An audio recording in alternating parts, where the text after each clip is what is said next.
Alberta environment and parks के मुताबिक Alberta ਦੀਆਂ ਨੀਹਾਂ ਵਿੱਚੋਂ ਨਿਕਲਣ ਵਾਲੀਆਂ ਨਦੀਆਂ ਸਿਖਰ ਤੇ ਆ ਗਈਆਂ ਨੇ ਜਾਂ ਜਲਦੀ ਹੀ ਸਿਖਰ ਤੇ ਪਹੁੰਚ ਜਾਣਗੀਆਂ। वातावरण संकटकालीन प्रबंधन शाखा की कार्यकारी निदेशक लीजा जैक्सन ने ऐलान किया है कि सारिया प्रमुख नदियां लिए पानी का पद्धर आम तो उपर है। उन्होंने दस्सिया कि ऑकॉर्ड्स तो पश्चिम विच 160 मिलीमीटर तक की स्थानक मात्रा रिकॉर्ड की गई सी।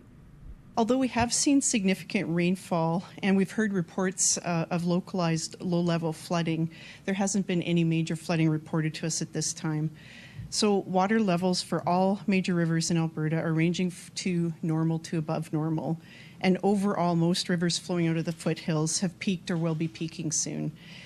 Flood peaks in the major rivers are expected to move across the province over the remainder of the week. Lingering shower activity is possible for the remainder of the day today before it moves out of the province tomorrow.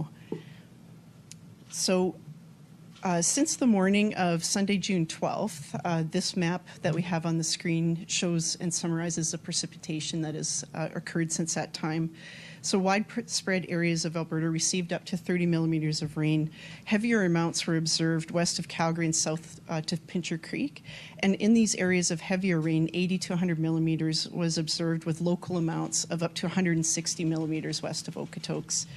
So a further 5 to 20 millimeters is expected with the shower activity across central and southern Alberta before it moves out of the province.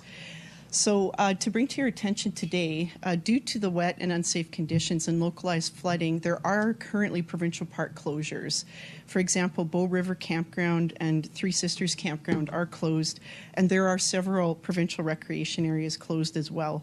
I really encourage people to go to get information about parks closures at albertaparks.ca, and please check before you head out and stay safe as these areas are reporting flooding and unsafe conditions. Along those lines as well, there are several road closures in effect. Again, these are listed on 511. Examples are, Highwood Pass at Highway 40 is closed due to avalanche danger, and there are closures along Highway 40 as well between Kananaskis Trail and Highwood House. Highway 734 is closed near 7 Mile Flats. Water is crossing the highway in that area. And there is work cleaning brush and debris, for example, at Sheep River Bridge near Black Diamond. There are examples of other closures as well.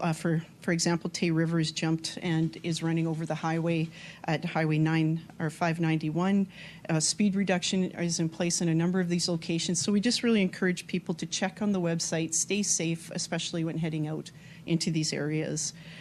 For watches and advisories, the flood watches for Waterton Lake and Old Man River Basin, Red Deer River, and tributaries upstream from Glenifer Reservoir in the Red Deer River Basin have been downgraded to high stream flow advisories. So, as always, flood advisories will be updated as the weather system moves through and the rivers begin to respond or impacts are reported. With the reservoirs, the forecasted inflows have dropped significantly in the past 24 hours, so there are no structural concerns or dam safety concerns at this time. We remain in contact with municipalities on the reservoir forecasts and anticipated discharges. I'd like to notify people that discharges from Dixon Dam increased this morning, so folks along the Red Deer River may notice a change on the river. And this is a good reminder at this time for folks to stay aware when you're on the river near a high stream flow advisory in case of changes and such.